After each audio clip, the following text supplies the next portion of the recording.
Welcome students to the video. So today I will tell you the rest of the stanzas of the poem The Laburnum Top by Ted Hughes. So the poet's name is pronounced as Ted Hughes. ये जो word है आपका, ये जो poet है, तो इसको हम टेड ह्यूज़, इनका प्रोनाउंसिएशन नाम का कुछ इस तरीके से है, टेड ह्यूज़। तो आगे हम बात करेंगे कि लेबनम टॉप जो ट्री था, हमने लास्ट वीडियो में समझा कि ये जो पोएम है, तो लास्ट वीडियो में मैंने आप लोगों को बताया था ये पोएम किसके बारे में है। एक ट्री जो कि आपकी स्क्रीन पर दिख रहा है, जिसको लेबनम कहते हैं। लेबनम ट्री का टॉप यानी उसका शिखर, और इसमें एक प्यारी सी चिड़िया है जिसका कि नाम है गोल्ड फिंच।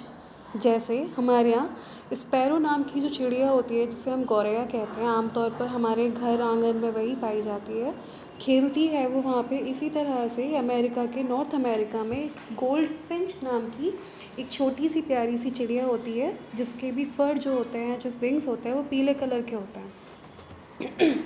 तो टेड ह्यूज़ ने बहुत ही प्यारा सा डिस्क्रिप्शन दिया है उस पेड़ का और उस चिड़िया का। पहला स्टैंजा हमें बताता है कि किस तरीके से वो पेड़ जो है, ये जो आपके सामने स्क्रीन पर दिख रहा है, लेबनम, किस तरीके से कितना शांत खड़ा हुआ है। सेकंड स्टैंजा हमें बताता है कि जब उस पर वो जो गोल्ड फिंच नाम की जो चिड़िया है, जब वो उस पर आकर बैठती है, गुनगुनाती है, या उस पेड़ के झरोखे में या पेड़ के थिकनेस में, सघन जो है वो पेड़ उसमें अंदर घुस जाती है, तो किस तरीके से वो चहलकदमी कर देती है वहाँ पे, पूरा उसको थ्रिल कर देती है। मतलब पेड़ जो है वो कांपने लगता है, क्योंकि उसको बहुत एक्साइटमेंट हो रही होती है, उस एक्साइटमेंट से वो कांपने लगता है। तो हम समझेंगे ज़रा आगे।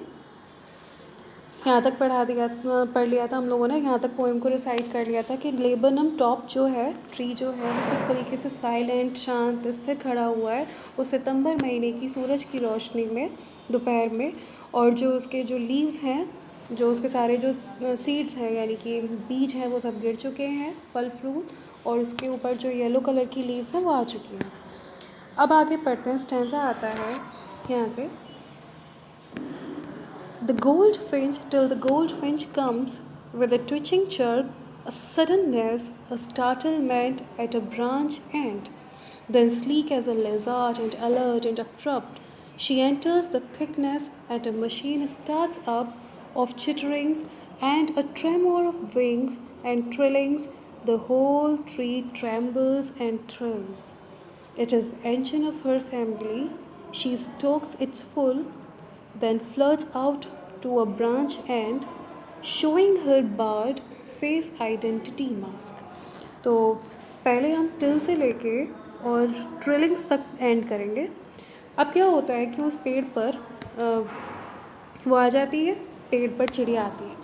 Till the gold Finch comes, यानी वो पेड़ तब तक शांत और स्थिर खड़ा रहता है उस सितंबर महीने की धूप की रोशनी में, जब तक एक गोल्ड फिंच नाम की जो बर्ड है वो उस पर नहीं आ जाती। उसके बाद with a twitching chirp, twitching का क्लास मीनिंग होता है फड़फड़ाते हुए। आप लोगों ने कभी देखा होगा जब पक्षी आता है किसी जगह बैठने में, तो उस समय वो उड़ता हुआ आता है, तो उड़ने में जो उसका ट्विचिंग का मतलब होता है फड़फड़ाना या फड़कना। तो वो फड़कता रहता है जब तक वो किसी एक जगह, स्थिर जगह पर नहीं बैठ जाता है, तब तक वो फड़फड़ाता रहता है। तो with the twitching chirp, chirp यानी आवाज़, ची ची ची करते हुए, आवाज़ अपनी निकालते हुए जो चर्प साउंड होती है उनकी, और ट्विचिंग यानी फड़कते हुए वो आता है और उस पर बैठ नहीं जाता, यानी उससे पहले वो शांत रहता है पेड़। और जब वो बैठ जाती है चिड़िया उसके ऊपर आके, वो प्यारी सी छोटी सी, तो वो क्या होता है, वो एकदम से सडननेस, यानी कि एक अचानक से क्या होता है, स्टार्टलमेंट यानी कि वो जो पेड़ है वो भौचकित हो जाता है। स्टार्टल का मतलब होता है कुछ एकदम चौंक जाना, यानी शॉक्ड हो जाना, और स्टार्टलमेंट यानी कि उस पेड़ के अंदर एक अजीब सी भौचक्काहट आ जाती है एट अ ब्रांच एंड, यानी कि ब्रांच के एंड पे। जब वो जिस जगह वो डाली पर जब बैठ जाती है चिड़िया, तो उसके अंदर, उस पेड़ के अंदर एक अलग सा कंपन आ जाता है। सो क्लास हम यहाँ समझेंगे, यहाँ काफ़ी सारे वर्ड्स हैं इंग्लिश के जिनका की मीनिंग कहीं ना कहीं काफ़ी हद तक सेम है। ट्विचिंग का मतलब जिस तरीके से फड़कना है, और स्टार्टलमेंट का मतलब भी भौचकित होना है, यानी कोई चीज़ एकदम शांत बैठी हो और आपको कोई हल्का सा हाथ लगा के डिस्टर्ब कर दे, उसी तरह से स्टार्टल हो जाता है पेड़। पेड़ एट अ ब्रांच एंड, यानी कि उसकी जो ब्रांच का जो शाखा का जो एक सिरा है वो अचानक से उसके अंदर क्या आ जाती है, चहचहाहट और एकदम हलचल सी मच जाती है. Then sleek as a lizard and alert and abrupt. Sleek, sleek का मतलब होता है बिल्कुल पतली, बहुत ही स्लीक कहना चाहिए, चिकनी जिसे कहते हैं. लिजार्ड आपने देखा होगा कभी, उसका शरीर जो होता है छिपकली का बहुत ही चिकना सा होता है. तो उसके लिजार्ड के शरीर की तरह चिकनी वो चिड़िया है. एंड अलर्ट, आपने कभी देखा होगा, अलर्ट का मतलब चौकस. और यहाँ पे दूसरा जो शब्द है एब्रप्ट, यानी उतनी फुर्तीली जिसे कहेंगे. तो चौकस और फुर्तीली वो चिड़िया जो कि लिजार्ड के जितना उसका शरीर चिकना है. मैं आपको एक बार उसकी फ़ोटो और दिखा देती हूँ.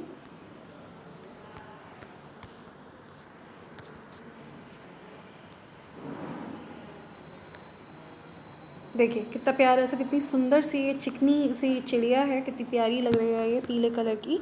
तो ये जो चिड़िया जो है जब तक उस पेड़ पर नहीं आ जाती है, एक जो पेड़ होता है उस पर आकर जब बैठ जाती है, तो वो उसका वर्णन किया है, उसको डेपिक्ट किया है टेड ह्यूज़ ने कि then sleek as a lizard, बिल्कुल छिपकली की तरह उसका जो शरीर है वो कैसा है, चिकना है.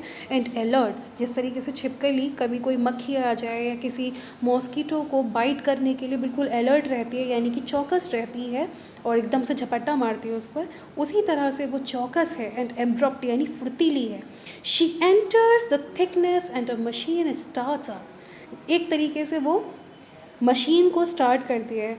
वो चिड़िया आकर उस पेड़ पर बैठती है. And she enters the thickness, thickness यहाँ पर किसको बोला गया है, जो पेड़ की सघनता है. सघनता का मतलब डेंसिटी, यानी कि पेड़ काफ़ी सारा भरा हुआ होता है एकदम, और उसके अंदर अगर मान लीजिए आपकी कोई चीज़ खो जाए, कोई डाली पर किसी जगह पर छूट जाए, तो आप उसको आसानी से ढूंढ नहीं सकते क्योंकि वो काफ़ी डेंस होता है, सघन होता है. तो वो जो चिड़िया है वो उसकी सघनता में, थिकनेस में घुस जाती है, अंदर उस पेड़ के अंदर घुस जाती है. And a machine it starts up, और जो मशीन रूपी है, जो मतलब पेड़ जो है, जो मशीन रूपी पेड़ है वो स्टार्ट्स अप यानी शुरू हो जाता है. और उस मशीन में क्या हो जाता है, कंपन, एकदम से कंपन, मतलब जैसे मान लीजिए आपको कोई गुदगुदी कर रहा हो, इसी तरह से जो चिड़िया है उस पेड़ में क्या करती है, गुदगुदी करती है. ऑफ चिटरिंग्स, चिटरिंग्स का मतलब होता है जो चहकना, चहकती हुई, तेज़ तेज़ आवाज़ करती हुई वो चिड़िया बड़े प्यारे तरीके से उसके अंदर घुस जाती है. और पेड़ के अंदर एक है ना, एक रोमांचित हो उठता है पेड़, बहुत सुंदर तरीके से वो खिल उठता है, उसको गुलगुली हो रही होती है जैसे किसी ने उसको सहला दिया हो. And a tremor of wings, tremor का मतलब होता है थरथराहट, जिस तरीके से पंखों की, जैसे एक तरीके से कभी आपने सुना हो किसी भी पक्षी के जब पंख चलते हैं तेज़ तेज़ तो वो फड़फड़ा जाते हैं. तो ट्रेमोर का मीनिंग यहाँ पर, इस ट्रेमोर का मीनिंग है फड़फड़ाना, फड़फड़ाना. तो वो जिस तरीके से जो उसके विंग्स की जो फड़फड़ाने की आवाज़ है वो उसको पेड़ को और रोमांचित कर देती है. एंड ट्रिलिंग्स, ट्रिलिंग्स का मतलब होता है यहाँ पे कंपित ध्वनि. तो आपने काफ़ी सारे वर्ड्स ऐसे देखे हैं जिनका कि सिमिलर मीनिंग है. तो कुल मिला के अगर मैं इसका जिस्ट कहूँ तो वो पेड़ जो है वो पहले शांत खड़ा रहता है. वो तब तक शांत रहता है जब तक उस पर गोल्डफिंच नाम की जो प्यारी सी चिड़िया है वो उस पर आकर बैठ नहीं जाती है. और जैसे ही वो उस पर आकर बैठती है, एक अजीब सी कंपन, एक चहचहाहट, एक चहकना, वो बहुत चकित हो जाता है. और वो फड़फड़ाते हुए, चर्पिंग आवाज़ करते हुए आती है और उसके पेड़ के अंदर घुस जाती है.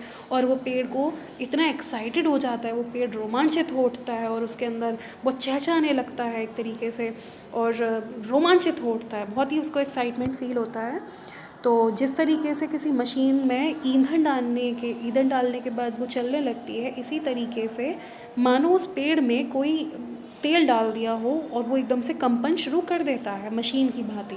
इसी तरह से ये जो चिड़िया है वो उसके अंदर जब घुस जाती है तो वो बहुत ही एक्साइटमेंट में आ जाता है, बहुत प्यारे तरीके से एकदम चुलबुलाहट आ जाती है उसके अंदर. तो अभी ट्रेलिंग तक एंड्स हेयर. तो thank you all, the video ends here. अगली वीडियो में हम नेक्स्ट स्टैंजा देखेंगे.